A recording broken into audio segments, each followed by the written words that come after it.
Hey investor friends, I'm Michelle Markey, and this Valentine's Day 2023, you may have been feeling some extra love in the air because on this day, a bunch of super investors 13F filings came out, and so we get to know what a bunch of super investors were invested in as of the fourth quarter 2022, and so I'm definitely feeling the love because I'm going to cover some of the equity holding changes and updates with some of my favorite super investor homies, Warren Buffett, Charlie Munger, Mohnish Pabrai, Spier, Lee Liu, Bill Miller, and Michael Burry. And so if you also enjoy studying some of the best investors out there, please be sure to like and subscribe to my video and YouTube channel. And without further ado, let's get into what some of these guys bought and sold.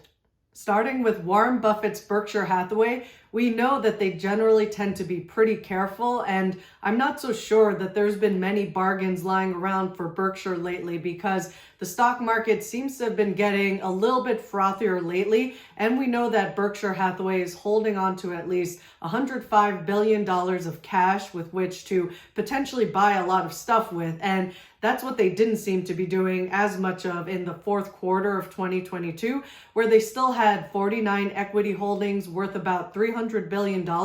And there were some changes, but overall, it looks as if they turned increasingly bearish after having been more bullish throughout 2022. And the last time they were this bearish was back in the fourth quarter of 2021. So we can see that as the market is kind of heating up, it looks like Berkshire is pulling back and becoming more conservative. And among some of the big changes that occurred in the fourth quarter was a surprising 86% reduction in Taiwan Semiconductor, a stock that I had been starting to study. But now this is a little bit of a discouraging sign because maybe the semiconductor industry is not as good of an investment case as it may have once been because it caused Berkshire to reduce their stake in TSM from over $4 billion worth only down to now like 600 million or so.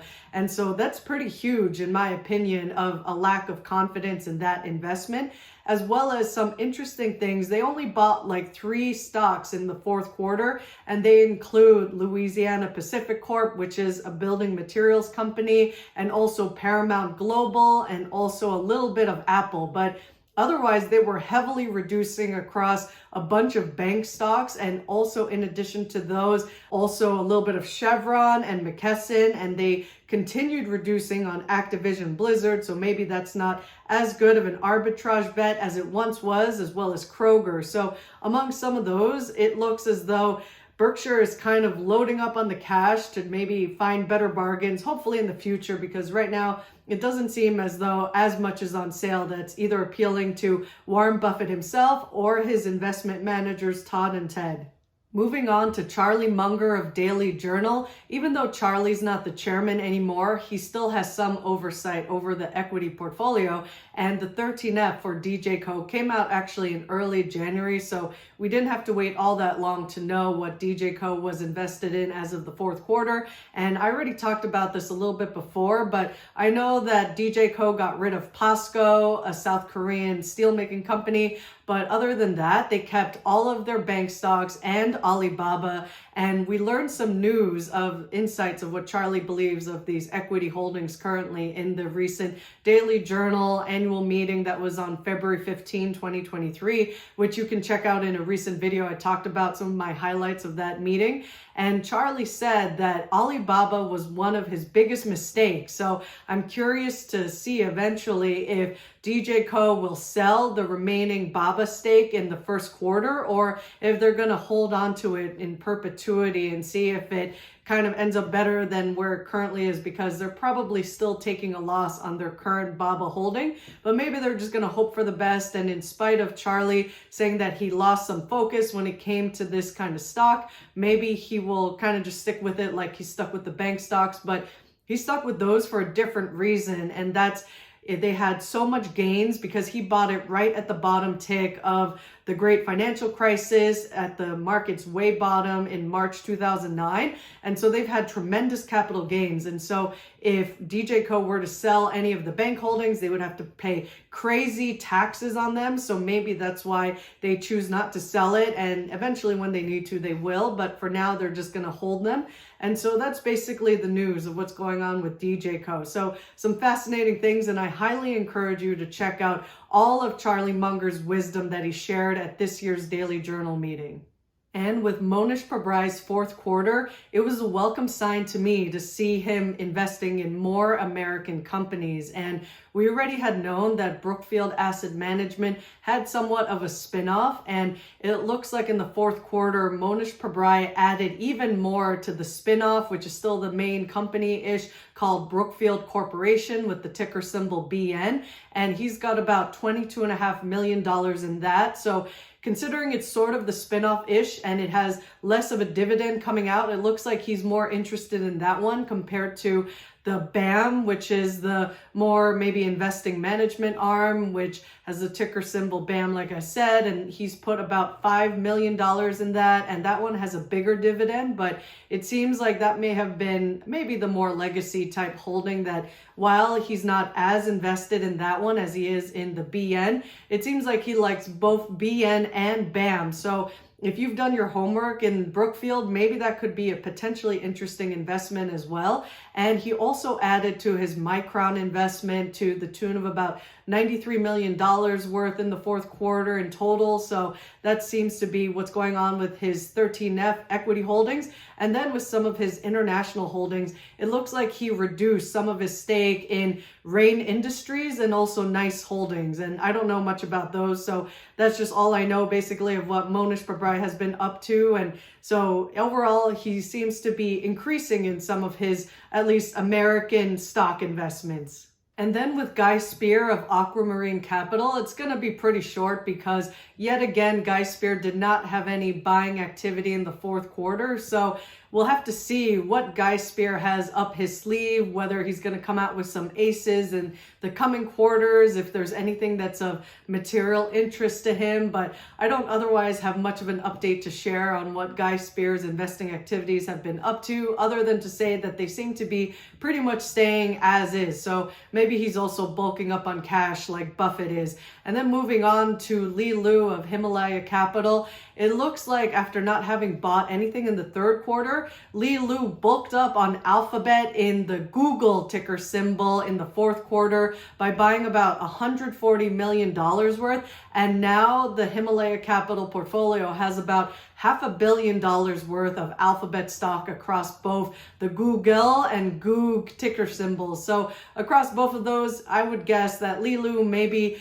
cost average down in buying more Google shares. So he brought down his cost basis maybe when Google was trading in the $85 to $90 range. So that's what I'm assuming that he did, is like buy more of a good thing when it's clearly on sale.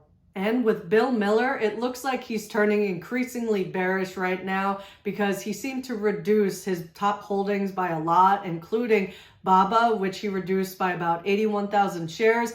And it's not all that much in terms of monetary value, where at the end of the third quarter, he had about $51 million worth of Baba. And now that's gone down to about $49 million worth. So I'm assuming Baba's stock went up a little bit in price because it's not that big of a difference in terms of portfolio value. But we see that Bill Miller's also turning a little bearish on Baba for now. And when I covered some super investor activities in the third quarter, I also mentioned Viking Global Investors that had just invested in Baba in the third quarter, but now as of the fourth quarter, they've totally sold out of Baba. So that was a very short-lived amount of conviction. So who knows what's going on there, if they got scared like everybody else when the president of China seemed to gain another term and whatever kind of mayhem that may have caused. But in any event, that's that. And then moving on to Michael Burry of Scion Asset Management. He seemed to reduce some of his holdings in the Geo Group and also Curate, but he had 7 buys. So he's bucking the trend compared to a lot of other super investors by buying way more than he's selling, it seems like. But even though he's been buying some, it seems kind of like still small potatoes. So I wouldn't be surprised if these are kind of his practice shares or his just small skin in the game positions for now, because he's always got some interesting aces up his sleeve. So we never know exactly what Michael Burry is up to, but it's actually fascinating that he seems to have invested in a couple of Chinese e-commerce stocks in both Alibaba and also JD.com in roughly similar amounts, over $4 million worth. So I find it interesting that he bought about $4.4 million worth of Baba and about $4.2 million worth of JD.com. So who knows, maybe he's seeing something come back to life in terms of Chinese e-commerce that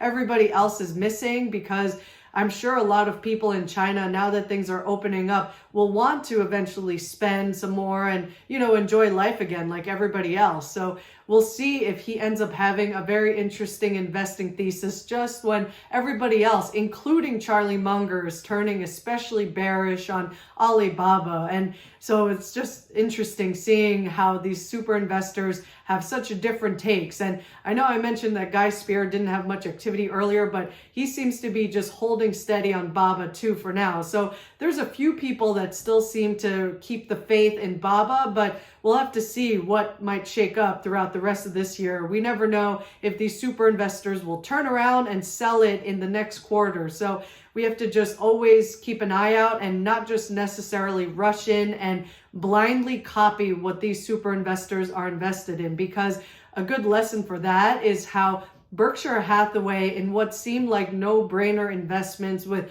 Activision Blizzard or some of the gas and oil company stocks, they've been reducing in those. And then just when you thought they invested heavily in a semiconductor industry company, then they turn that around and kind of backtrack. So you have to really make sure you do your homework and have your own investment thesis and not just piggyback on someone else's investment, because if you don't know why they sold, then maybe you don't have as good of an investment case in that company to begin with. So you might need to go back to the drawing board to kind of try to poke more holes in the investment argument, to try to figure out what is it about a company that makes it special? Is its moat strong, or is it being attacked by other competitors, or just shifts in consumer patterns and whatnot? So across all these things to consider, I hope that you found this video helpful and valuable in your own research and evaluation of looking at what some super investors are invested in,